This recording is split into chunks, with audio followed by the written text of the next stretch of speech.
O le launga e le suafa mamalu o le atua le tamā, le atua le alo, ma le atua le ngangsa. Ameni. Mau o le matua o le launga ma i le tusi sa whaitawina, Ioannes ful ma le tas, au whiriwhiria se vaenga o le fwai upu e fas ful ma le iwa, se vaenga o le fwai upu e limas ful ma le tas, ma le fwai upu e limas ful ma le lua. Whaitawina whapea. A o le tasio i la tou o ka iafa. O le osi taulanga sili ia i le lava tausanga. Na ia vavalo ai, o le ama liu Yesu mo le nu. E le ngata fo i le nu. A ia wha potoina ia wha tas. A ina ia wha potoina. Ia wha tasi le whanau o le atua o tā ape ape. O le manatu ao e tusa ma le whaasinonga le tusi whaitau aso. O lo whapea mai. E aumai e le Satauro le mafuta whaatas. E aumai e le Satauro le mafuta whaatas. The cross will bring unity.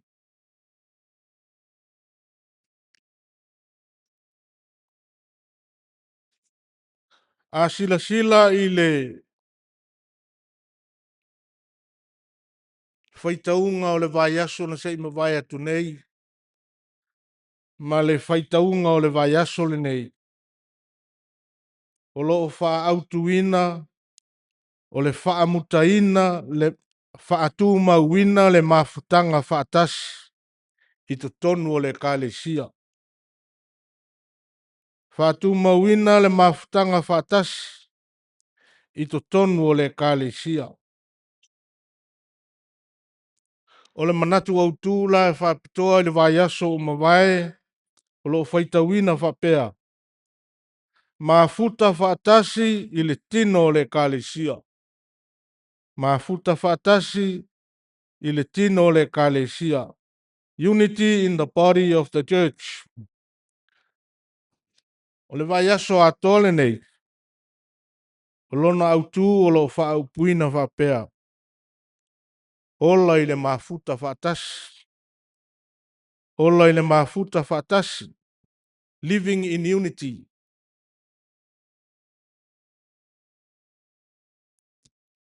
O le autu la mawhauwhonga o le nei.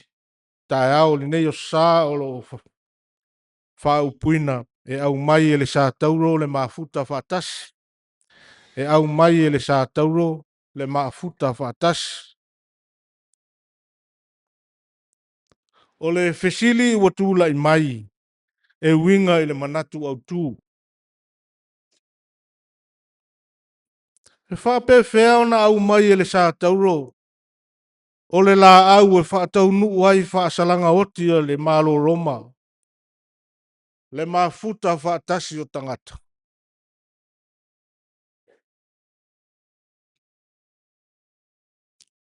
O ala o le atua, i le tai o na au i ai se i loa o le tangata. E pei fo i o na whaalia i le Satauro. O le Satauro, o se tasi lea o whaailonga la i loa i le lalolangi. E se lava fo i lo na whaawinga ina. E whaalango lango i tala whaasolopito o anga nuu matu langa whaale lotu. E tusa matala whaasolopito.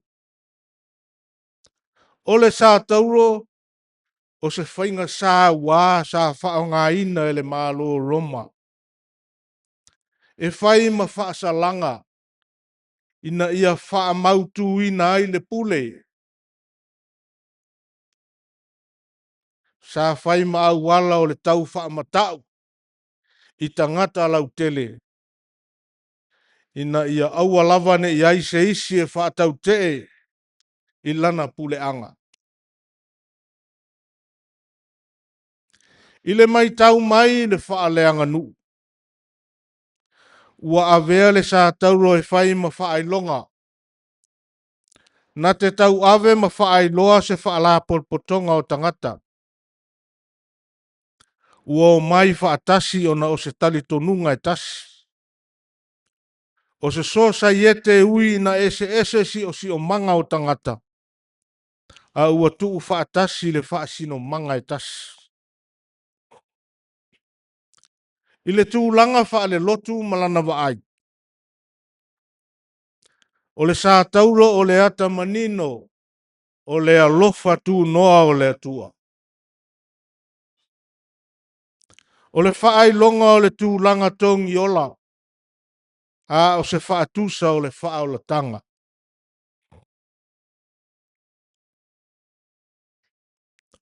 O le mafuta whaatasi, o se vaenga o a oina o le soifuanga.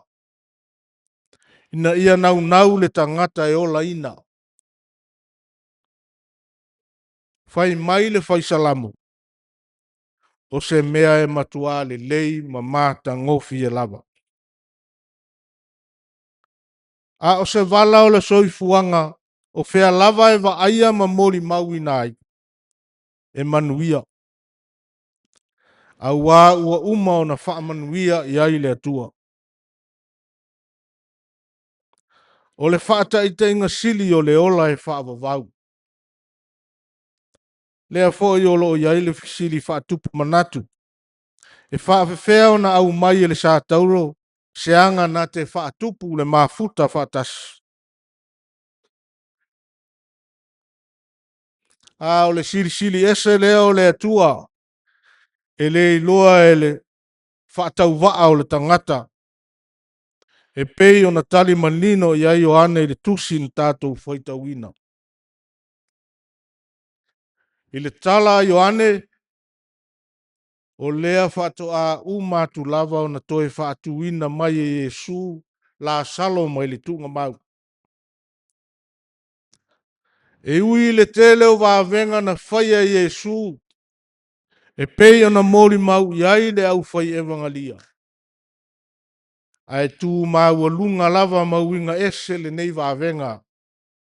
I le vaai ma le whaalongo Israelu uma. Ina ua salalau mai li tala. E winga ese le nei vavenga. Ona o taimi ma tali tonunga wha iutaia. O le tali tonunga wha iutaia, a oti se tangata. E tolu lava aso e ta oto ai le tino. Ai alu lo na nganga i le taavilinga o nganga.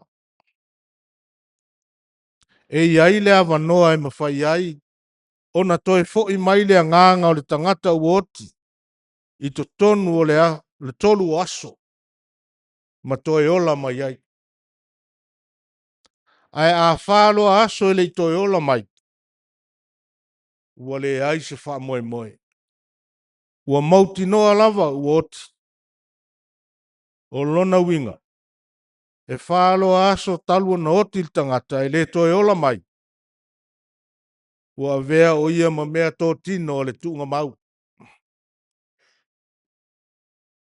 O le ala fo i lea o le matua wha manino mai e Ioane i lana mori mau. O loo whape mai. Ua o atu Yesu o na sila fia lea ua aso wha o ia i le tuunga mau. Ai o le whaalinga lea o le tū mau lunga o le pule au o le atua. I mea uma na ia whaia. Ai maise o lau so i fua ma lo tātou wola. O loo ia ao le tātou li i Yesu. O le tala lea o salalau. Ma ua longo a ai tu e fia o karileia atoa. Se ia o Yerusalema. Ma ua whaatoa teleina ai tangata. Ua muli i a Yesu. Ua salalau ma ua tupu le whaatuatua. A ua si tia fo'i ma le wha moi moi.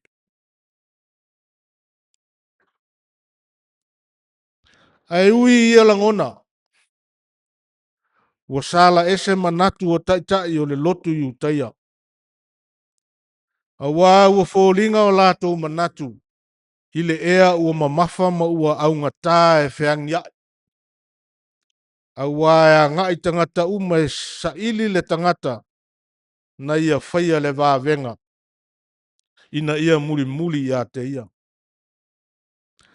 Ai whai mai ua wha poto poto le fono le au o staulanga sili. Ma le au farisaio.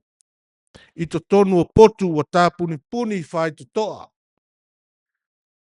O le whaai longa o le tau pulupulenga ma whau whaunga e whaia se au wala e whaaleanga ai se wha moe moe le lei.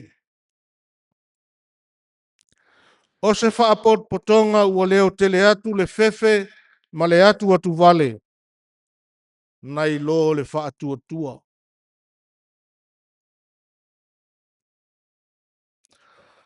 Whai mai ua lātou wha apot poto. E le ina ia vivi ma wha manu i le atua. A wā o lea ua moli mauina ata o tau le lei i le mesia sa valo ia. A ua wha tasi na ia fau le oti i le tangata ua manatu o se tau wha matau.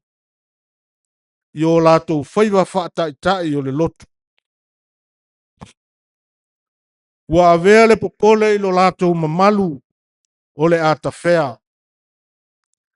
Mana lātou manatu i a Roma malana pulenga ma lo. Lale wha siu mata ane. Ua pongi sa ai la lātou wa ai le whaali mai o le atua. O le ave o le lātou wha mua i o lātou lava mamalu ina nei whaoa. A ua lātou me lea ai manuia ua whea o lātou taimi. Whai mai o ane. Ua lātou whape ane. Sea se tātou mea e whai. Ua whai e le nei tangata whai longa i tele. O le mea mautinoa. O le a wha tupu la ia tangata e muli matali tonu i a te ia. Lea ua tātou loa. Ua talia o ia e tangata umalava. Ai whape whea pe a whai e loa e Roma maanga i mai. E mauti noa e tawhia ese tātou ma o tātou lau ele. E o ina wha umatia lo tātou nu. O le atu o i lava la le nei tangata e whai e pea. Ia, ai whai mai wa, wha alava mai le tasi o i lātou. A o lātou tau tala. O kai afa. O le osi taulanga sili i lea tausanga. O ana upu e lea tangia mai eini upu a se osi taulanga. A ua manino mai ai se manatu. O se tai o se vaenga wha porkiki. Whai mai ia. E le lei pe a oti il tangata e toa tasi mo le nu. Na i lo le whano o le nu uma. O siona lava manatu. O lea ua ia au maia se tonu. E fō ia pe fō ai. Se whaafita uli o lātou watu kanunga. A o lea ua whaonga ina e le langi. Ana upu o se valo anga. Na manatu lava ka iafa. O se fuafuanga le lei lea mo le whaasawina o lātou. A ua sapaia e le atua. E whai mafuafuanga mo le tongi o laina. A le manino i ana upu. Ua whai mamatua o lo whapea mai. Tau te le ma fau foi. E ao ngā ia te i tātou o na oti o le tangata e toa tasi mo le nu. Ia le whano foi le nu uma. E le ngata foi le nu. a ia whaapotoina, ia whaatasi le whanau o le atua ua tāpe ape. O whaamatalanga teu no mawhale, o upu whaafōringa e au lelei, ai o loo a whiwhi mai ai le whauwhaunga, mo se whaamoe le anga. Ai ui o se manatu, e lua ngia ai le whaapolokiki, ma le waainga whaamata upu siri kerisiano.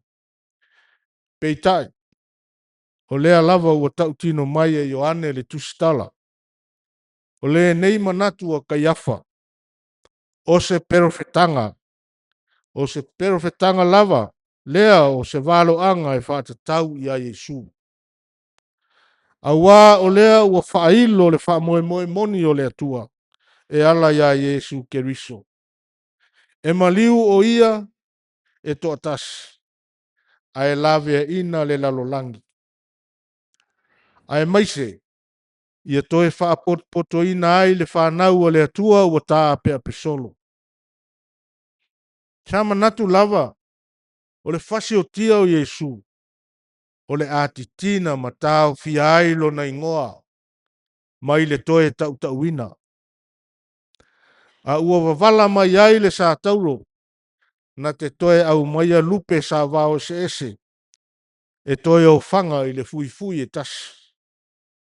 Le winga fo le nao le Manatu Autu o le nei asu. E au maia e le Satauro o le mafuta fatasi. O le ata atoa le nā o le Satauro o Yesu Keriso. O le toa tasi na maliu, mo le faa o la tanga o le lalolangi. Na te toe faa poto ina fo i faa tasi le faa nau o le atua, na faa tā ape ina, ona o le angasala. I le mafuta faa tasi ma ia e faa vavau. Ia, lo tātou nu ue, ma le tātou e kāle isia le nei tae au. O lea fo i se faa manatu o le tara le lei mo tātou. E vi ia le alii le mafuta faa tasi. O lona fina ngalo, ia ola fe alo fanila na faa nau faa tua. A mātau mai le winga o le ngaluenga faa le tala le lei. O se faa tula nganga ma se fe au e fai lava si le paleni. Le paleni le lei o le fua faa tatau. Ia po le ratio e tasi mo le toa tele. One to many. Ioe, o le tātou nuu o au wala na faa le atua. I le tātai o na au iai se malama ma se iloa o le tangata. Ua whetau i fo le nei fe au, ma vainga ua moli mawina i le nei vai tau. Le tele o vaenga ua mai tawina ai, le fe ese ai o langona, o to tonu o ainga, o nuu, whapea le ngā luenga le atua. Ua fefuri tua ai ainga. Ua nunu le to au le vāo le tua ngane ma le tua fafine. Ai a whanau i mātua. Ua o ia le vāno nofo le pulenga li i mawhaipule. A ua wa ia le ola fe wha masino ai. O tangata lotu ma le ngā luenga le tala le lei. Ai a le malo. E le to tau nā tia le mea ua iai. O upuma mafa e lafo atu e lafo ane. E taui mai ai ma tongi atu. Ua le o to iai se mafuta whaatasi. Ua le o to e langona se loto e tasi. Ua matua whaatalinga tuli le whaalongo. Ma ua pua oa le vaai le tau alanga o le upu o le atua. Ina ia ngā lulue whaatasi. A lea manino le tala Ioane i mafuanga. Nau le pule ma ua manatu o le fofo o whaunga leanga. O le lafo whaamatalanga teu nu mawhale ma whaafolinga e lelei. Ai matua manino le nā maitua o whaanaunau ta inga le anga. Lea ua whaamanatu le ta iala o le nei aso. E le ai lava se isi au wala. E toe au maia i le mafutanga e tasi. E tasi ai le whanau o le atua u whaasala lauina. Ua nā o le Satauro lava o Iesu Keriso. O le Satauro, o le whaasalanga au pito sili leo na tū maua lalo o le malo Roma. O le whaaluma ina ma le to i lalo. A ua whaonga ina e le atua e au wala ma iai le whao le tanga mo le lalo langi angasala. A o le ata manino lea o le au wala na whaatino ina ai le whao le tanga. A ua o le mea au pito sili o na mau lalo. Na mati e ane ai le manu malo. A whai o lea ua wha manino mai. O le Satauro e au maia le mafuta whaatas.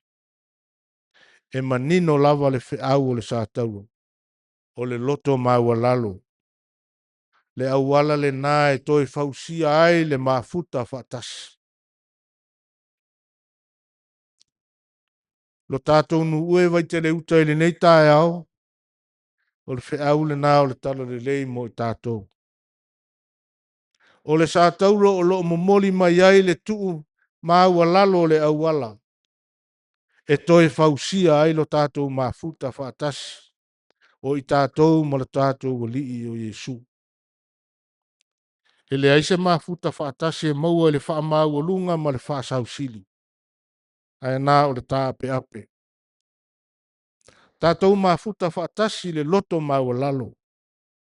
Ona le silingia leo le manuia o tātou wha moenga le lei uma. I to tonu o tātou a inga ma le tātou nu. Ai maise o le ati na ina o le malo le atua malana e kale isia le nei lalolang. Fai mai le tusitala Ioane. Aua ua whaapea lava o nā lofa mai o le atua le lalolangi. Na ia au mai ailo nā tali i pele to tas. Na ia le whano se tasi e whaatua tua ia te ia. Ai a maua le ola whaavavau. O le alofa tu noa malana whaato whala inga. O le atua alofa tu noa malana whaato whala inga. Na whai ai e su masui e tongi ola i le lalolangi. O le taulanga e le mawhai e stangata o na whaatino. Ai ua finangalo le atua e lawe ai le lalolangi mai le loloto o le angsala. O le atua e nau alofa i le tangata. Ina ia maua le saolotonga i lona malo e whaavavau. O le Satauro. O lo tātou wala lea i malo mo le ola e whaavavau. O le Satauro. Ua so o tulu tulu ai tulu inga uma o le lalolangi. Ona o le atua malona alofa tu noa. O Iesu Keriso o le whaata inga sili o le tātou maua lalo, loto maua lalo. O le ola e tasi na avea ina ia aua ne i whano le lalolangi. Aua ne i whano le lalolangi uma o e whaatua tua i a te ia. A ia maua le ola e whaavavau.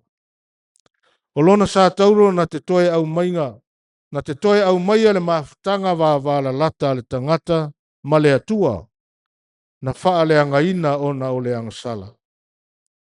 Tu mau le atua le vi inga, nei mse i o le whaavavau lava. Amen.